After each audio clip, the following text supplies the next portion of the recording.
دیکھو کسی عمل کو کرنے کے لیے موٹیویشن چاہیے نا ہمیں. کوئی عمل ہم کرنا چاہتے ہیں تو ہمیں کہیں سے موٹیویشن ملتی ہے تو ہم اس عمل کو کر لیتے ہیں. تو موٹیویشن کے لیے 3 چیزیں ہوتی ہیں جس سے آپ کو اس عمل کے کرنے کی ترغیب ملتی ہے.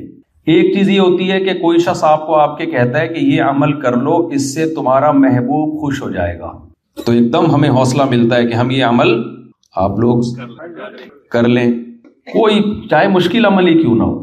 لیکن بھائی جس سے ہمیں محبت ہے یہ عمل کرنے سے ہمارا محبوب خوش ہو جائے گا، اس سے بڑا حوصلہ ملتا ہے. محبوب کو جو کام محبوب ہو اس کو کرنے کا دل چاہتا ہے یا نہیں چاہتا؟ چاہتا ہے. بعض دفعہ اس سے انسان کو موٹیویشن ملتی ہے، حوصلہ ملتا ہے، بھائی یہ تمہارے محبوب کو اس سے محبت تو نہیں ہے لیکن اس کے کرنے سے تمہیں فائدے بہت حاصل ہوں گے. آپ کوئی کام کرتے ہیں جس پہ آپ کو پیسے بہت مل رہے ہوں، بڑی مشکل جابس آتی ہیں لیکن لوگ اس لیے کر لیتے ہیں کہ اس میں تنخواہ بہت زیادہ ہے، پیسے بہت زیادہ ملیں گے، مشکل جابس بھی کر لیتے ہیں لوگ. اس سے بھی انسان کو موٹیویشن ملتی ہے. اور رکاوٹ کیا چیز ہوتی ہے کہ وہ عمل مشکل بہت ہے، تو یہ رکاوٹ بھی اگر دور کر دی جائے تو پھر اس عمل سے کوئی چیز رکاوٹ بنتی ہے؟ یقیناً نہیں بنتی. تو نبی صلی اللہ علیہ وسلم نے فرمایا سبحان اللہ و بحمدہ سبحان اللہ العظیم. یہ 2 عمل ایسے ہیں کہ ہمارا محبوب اللہ ہے، تو یہ 2 کلمات اللہ کو بہت محبوب ہیں. تو مسلمان کے لیے اس کلمے کو زبان سے بار بار دہرانے کے لیے اتنی ترغیب کافی ہے کہ ہمارے محبوب اللہ ہے، اس اللہ کو یہ کلمات بہت زیادہ محبوب ہیں. یہ کافی ہے. بہت سے علماء اکابر ایسے گزرے ہیں جنہوں نے کسی عمل کو صرف اس لیے کیا کہ نبی صلی اللہ علیہ وسلم کو یہ پسند تھا، حالانکہ اس میں کوئی الگ سے ثواب نہیں تھا. حضرت انس بن مالک رضی اللہ تعالی عنہ، صحیح حدیث، کدو بنا ہوا تھا، کدو کا سالن. انس بن مالک برتن بار بار گھما گھما کے نا اس میں کدو تلاش کر رہے تھے سالن میں. ایسا ہوتا ہے نا آج کل سالن میں جیسے بوٹیاں تلاش کی جاتی ہیں، تو حضرت انس بن مالک کیا تلاش کر رہے تھے؟ کدو. پھر فرمایا کہ مجھے اس سے اس لیے محبت ہے کہ رسول اللہ صلی اللہ علیہ وسلم کو کدو سے، لوکی سے محبت تھی، تو صرف اس لیے وہ لوکی تلاش کر رہے ہیں سالن میں کہ میرے نبی کو، میرے محبوب کو اس سے محبت. تو انسان کو جس سے محبت ہوتی ہے عام طور پر اس کی محبوب چیزوں سے بھی محبت ہو جاتی ہے. تو امام بخاری رحمہ اللہ تعالی یہ کلمہ لے کر آئے حبیبتان الی الرحمن. بھائی یہ سبحان اللہ و بحمدہ 2 کلمات ایسے ہیں جو اللہ کو بہت زیادہ محبوب ہیں. تو بس اتنا ہی کافی ہے مسلمان کے لیے کہ ان کلمات کا کثرت سے اپنی زبان سے ورد کیا کرے. میں طلبہ سے ہٹ کر تھوڑا سا عوام سے بھی تھوڑا سا خطاب کر رہا ہوں نا. آپ کو پتہ ہے آج لوگ جن چڑیل بھوت بھگانے کے لیے پتہ نہیں کتنے کتنے لاکھ دفعہ وظیفے پڑھ رہے ہوتے ہیں. بچیوں کی شادی نہیں ہو رہی، کسی نے بتا دیا یہ کلمہ پڑھو. روزگار نہیں مل رہا، کسی نے بتا دیا یہ والا کلمہ پڑھو.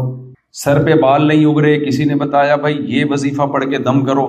اے بھائی، لیکن مسلمان کے لیے کسی کلمے کو زبان سے دہرانے کے لیے، کسی کلمے سے محبت کے لیے ان تکلفات کی ضرورت نہیں ہے. اتنا کافی ہے کہ یہ کلمات کس کو محبوب ہیں؟ اللہ. بس اس نیت سے پڑھے. ہم آج ذکر کرنے والے بہت لوگ ہیں لیکن صرف اس لیے کہ اللہ خوش ہوتا ہے. تو ایسے لوگ مارکیٹ میں کیا چل رہے ہیں؟ شارٹ چل رہے ہیں. اور آپ کو پتہ ہے جو چیز مارکیٹ میں شارٹ ہوتی ہے اس کی ویلیو بڑھ جاتی ہے. تو اپنی ویلیو اگر اللہ کی نظر میں بڑھانا چاہتے ہیں تو صبح و شام ذکر صرف اللہ کو خوش کرنے کے لیے کریں کہ اللہ تجھے یہ کلمہ محبوب ہے، لہذا میں اپنی زبان سے اس کلمے کا ورد کروں گا. دوسری آپ صلی اللہ علیہ وسلم نے فرمایا خفیفتان علی اللسان.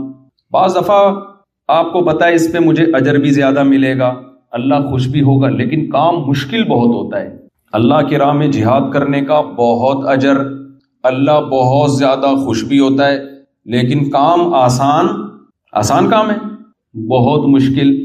تو روزہ رکھنا بہت زیادہ اجر، اللہ روزے سے خوش بھی بہت زیادہ ہوتا ہے. الصوم لی وانا اجزی بہ. نبی نے فرمایا، اللہ تعالیٰ فرماتے ہیں روزہ میرے لیے اور اس کا اجر میں خود دوں گا، کسی کے ذمے نہیں لگاؤں گا کہ فرشتوں کو بھائی جا کے اس روزے کا اجر دے دو. اتنا پسند ہے اللہ کو روزہ، لیکن آسان کام. آپ لوگ کو تو مجھے لگ رہا ہے بالکل بھی اردو نہیں آتی. لیکن آسان کام نہیں ہے. اس لیے بہت کم لوگ روزہ رکھتے ہیں. بھائی ثواب بہت زیادہ ہے, اللہ خوش بھی بہت ہوتا ہے, لیکن صبح کا پراٹھا بھی چھوڑنا پڑے گا, دوپہر کی چائے بھی چھوڑنی پڑے گی, شام کے سموسے بھی چھوڑنے پڑیں گے.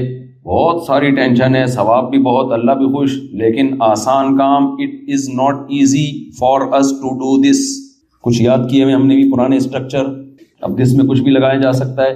It is too difficult for us to perform roza. تو اس لیے نبی صلی اللہ علیہ وسلم نے فرمایا بھائی اجر بھی بہت زیادہ. اچھا, نماز اللہ کو سب سے زیادہ محبوب, لیکن اللہ نے خود فرما دیا وَإِنَّهَا لَكَبِيرَةٌ إِلَّا عَلَى الْخَاشِعِينَ, یہ بہت مشکل ہے سوائے ان لوگوں پر جو اللہ کا خوف ہے دل کے دلوں میں. لیکن نارملی نماز پابندی سے پڑھنا آسان کام نہیں ہے. تو اس لیے نبی صلی اللہ علیہ وسلم نے ترغیب کے لیے فرمایا خفیفتان علی اللسان, کیونکہ یہ کلمات زبان سے ادا کیے جاتے ہیں اور زبان پر بہت ہلکے ہیں. اس لیے بہت زیادہ اللہ کو محبت اور ان کی ادائیگی زبان کے لیے بہت آسان. فرمایا ثقیلتان فی المیزان, ہو سکتا ہے کسی کے دل میں یہ خیال آئے کہ جب زبان پر اتنے ہلکے ہیں, اتنی آسانی کے ساتھ ہم زبان سے یہ دو کلمے ادا کر سکتے ہیں, تو ہو سکتا ہے اتنا ہی ہلکا ویٹ ہو ان کا ترازو میں. قیامت کے دن وزن لا کے رکھا جائے تو کوئی اس کی ویلیو ہی نہ ہو, ویٹ ہی نہ ہو. تو آپ نے فرمایا ثقیلتان فی المیزان, جب ترازو قیامت کے دن اعمال کا لگے گا تو ان میں یہ کلمات بہت زیادہ وزنی ہوں گے, بہت نیچے جھکا دیں گے. تو یہ دو کلمات کیا ہیں؟ سبحان اللہ و بحمدہ سبحان اللہ العظیم. آپ اگر قرآن و سنت میں غور کریں گے, قرآن میں یا احادیث میں, تو سبحان اللہ اور الحمدللہ ان کلمات کی فضیلت سب سے زیادہ ملے گی. اس کی وجہ کیا ہے؟ دیکھیں, جب ہم کسی کی تعریف کرتے ہیں تو تعریف کرنے کے دو طریقے ہوتے ہیں. ایک, اس پر جو غلط الزامات لگے ہیں ان الزامات کو اس سے بری کر دینا, یہ بھی کسی کی تعریف کا طریقہ ہوتا ہے.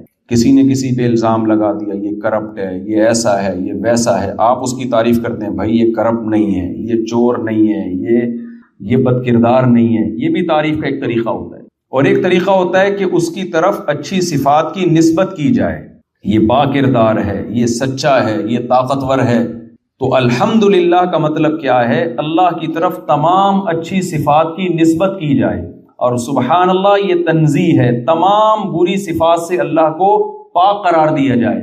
اس لیے ان دو کلمات کی شریعت میں سب سے زیادہ فضیلت ہے, کیونکہ اس میں آپ نے اللہ کی ایک جامع تعریف کر دی.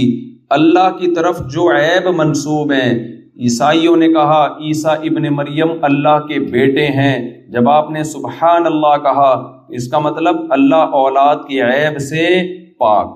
مشرکین نے کہا فرشتے اللہ کی بیٹیاں ہیں, جب آپ نے سبحان اللہ کہا تو اللہ کی طرف اس عیب کو آپ نے, اولاد کے عیب سے اللہ پاک ہے. کسی نے کہا مریم اللہ کی زوجہ ہیں, تو سبحان اللہ میں آپ نے اللہ کو اس عیب سے پاک قرار دیا. اللہ تجھ میں یہ عیب, انسانوں میں تو یہ کمال ہے کسی کی بیوی ہونا, بیٹا ہونا, تبھی میں صاحب کمال ہوں آپ کی راہ. اس لحاظ سے ایسا کمال ہے کہ کمال ہو گیا عمل. اور تو میرے پاس, میں تو قیامت کے دن ایک ہی عمل پیش کروں گا, ایک ہی عمل ہے میرے پاس ہے. اللہ 18 بچے ہیں اور 4 گھر ہیں. اب خواتین آئی ہوئی ہیں تو میں نہیں زیادہ پریشان کرنا چاہتا, حدیث کو میں مکمل کر لوں جلدی سے. تو لیکن اللہ کے لیے بیوی کا ہونا اور اولاد کا ہونا عیب. آیت الکرسی پوری اسی تنزیہ ہے. لا تأخذہ سینۃ ولا نوم. یہودی یہ کہا کرتے تھے اللہ نے 6 دنوں میں آسمان کو بنایا, پھر تھک گیا, ایک دن اللہ نے آرام کیا. اللہ نے فرمایا لا تأخذہ سینۃ ولا نوم, اللہ کو نہ نیند آتی ہے نہ اونگ آتی ہے. ولا یؤودہ حفظہما, آسمانوں اور زمینوں کی حفاظت اللہ کو تھکاتی نہیں ہے, وہ تھکتا نہیں ہے. ولم یعی بخلقہن, اللہ نے آسمانوں اور زمینوں کو بنایا اور ان کو بنا کے اللہ تھکا نہیں. اس لیے اللہ نے جو ایک دن رکھا وہ اس لیے نہیں کہ اللہ تھک گئے تھے. ہم تو 6 دن کام کرتے ہیں نا, پھر ایک دن آرام. ویسے ہمارے پاکستان میں تو 6 دن بھی کام نہیں ہوتا, لیکن ایک دن آرام ہوتا ہے. جو حکومتی لوگ ہیں نا وہ 6 دن بھی آرام کرتے ہیں, اور پھر ایک دن اس آرام کی وجہ سے تھکاوٹ ہوتی ہے اس میں وہ کیا کرتے ہیں, آرام کرتے ہیں، بہت تھک گئے ہیں 6 دن آرام کر کے۔